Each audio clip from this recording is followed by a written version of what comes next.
తెలంగాణలో law and order పట్ల కఠినంగా వ్యవహరించాలని సీఎం రేవంత్ రెడ్డి ఆదేశించారు. పెద్దపల్లి జిల్లాలో బాలికపై అత్యాచారం ఘటనపై సీఎం రేవంత్ సీరియస్ అయ్యారు. పూర్తి స్థాయి విచారణకు ఆదేశించారు. అలాగే పోక్సో చట్టం కింద విచారణ త్వరగా పూర్తి చేయాలని డీజీపీకి ఆదేశాలు జారీ చేశారు. బాధిత కుటుంబానికి ప్రభుత్వం అండగా ఉంటుందని భరోసా ఇచ్చారు.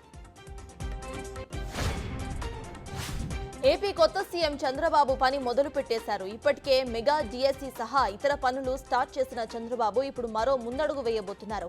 ఆంధ్రప్రదేశ్ జీవనాడి అయిన పోలవరం ప్రాజెక్టును సందర్శించబోతున్నారు. ఇక ఈ మేరకు ఆయన సోమవారం ప్రాజెక్టును సందర్శించే అవకాశం కనిపిస్తోంది. పోలవరం సందర్శన అనంతరం కేబినెట్ సమావేశం నిర్వహించే అవకాశం ఉంది. అలాగే కేబినెట్ మీటింగ్ అనంతరం ఆయన అసెంబ్లీ సమావేశానికి వెళ్లబోతున్నారు. కేబినెట్ లో జనసేనకు అత్యంత ప్రాధాన్యత ఇచ్చారు చంద్రబాబు. కీలకమైన శాఖలను జనసేనకు కేటాయించారు. అందులో పవన్ కళ్యాణ్ స్థాయిని ఏమాత్రం తగ్గించకుండా డిప్యూటీ సీఎంతో పాటుగా మొత్తం 6 శాఖలను కేటాయించారు. పంచాయతీరాజ్, గ్రామాభివృద్ధి, గ్రామీణ నీటి సరఫరా, పర్యావరణం, సైన్స్ అండ్ టెక్నాలజీ, అటవీ శాఖలను జనసేనానికి కేటాయించారు.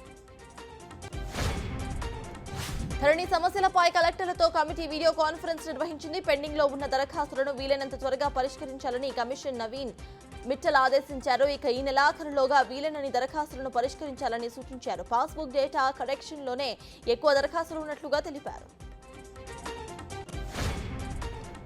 తిరుమల తిరుపతి దేవస్థానం నూతన ఈవోగా శ్యామలారావు నియమితులయ్యారు. ఈ మేరకు సీఎస్ నీరబ్ కుమార్ ఉత్తర్వులు జారీ చేశారు. ప్రస్తుతం శ్యామలారావు హైయర్ ఎడ్యుకేషన్ లో ప్రిన్సిపల్ సెక్రటరీగా బాధ్యతలను నిర్వహిస్తున్నారు. శ్యామలారావు 1997 బ్యాచ్ ఐఏఎస్ అధికారి. గత ప్రభుత్వ హయాంలో ఈవోగా బాధ్యతలు నిర్వహించిన ధర్మారెడ్డిని చంద్రబాబు ప్రభుత్వం సెలవుపై పంపిన విషయం తెలిసిందే.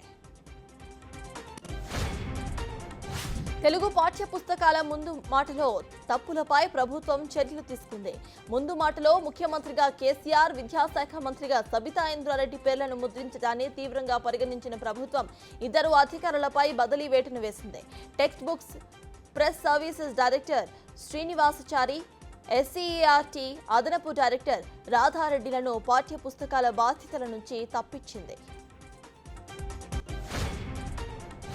ఎన్నికల్లో వైసీపీ ఓటమిపై మాజీ మంత్రి రోజా ఇంట్రెస్టింగ్ ట్వీట్ చేశారు.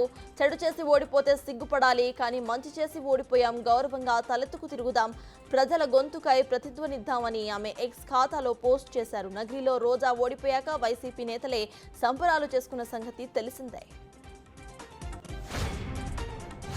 నటి హేమ జైలు నుంచి విడుదలయ్యారు. షరతులతో కూడిన బెయిల్ రావడంతో ఇవాళ బెంగళూరు నుంచే విడుదలయ్యారు. ఇక బెంగళూరు రేప్ పార్టీ కేసులో నటి హేమ అరెస్ట్ అయ్యారు. రేప్ పార్టీని హేమని ఆర్గనైజ్ చేశారని గుర్తించారు పోలీసులు. ఈ క్రమంలో ఆమెని కస్టడీలోకి తీసుకొని ప్రశ్నించారు. కాగా కోర్టు షరతులతో కూడిన బెయిల్ ఇవ్వడంతో ఇవాళ జైలు నుంచి విడుదలయ్యారు.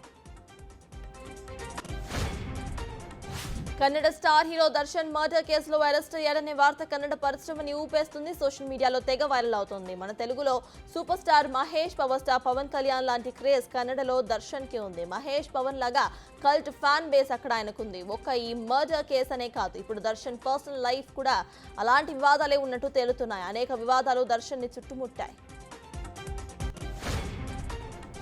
G7 సదస్సు కోసం ఇటలీ వెళ్లిన బైడెన్ అక్కడ వ్యవహరించిన తీరుతో మరోసారి వార్తలకెక్కారు. ఈ సదస్సుకు హాజరైన నేతలంతా కూడా ఫోటో దిగేందుకు రెడీ అవుతున్నారు. ఆ టైంలో బైడెన్ మాత్రం మరోవైపు నడుస్తూ ఏదో ఆలోచిస్తూ ఎవరితోనో మాట్లాడుతున్నట్టు కనిపించారు. ఎంతసేపటికి గ్రూప్ ఫోటో కోసం ఆయన రాకపోవడంతో ఇటలీ ప్రధాని జార్జియా మెలోని వెళ్లి ఆయన్ను తీసుకువచ్చారు. ఇప్పుడు ఈ విజువల్స్ సోషల్ మీడియాలో వైరల్ గా మారాయి. ఈ వీడియో చూసిన నెటిజన్స్ బైడెన్ పై సెటైర్లు వేస్తున్నారు.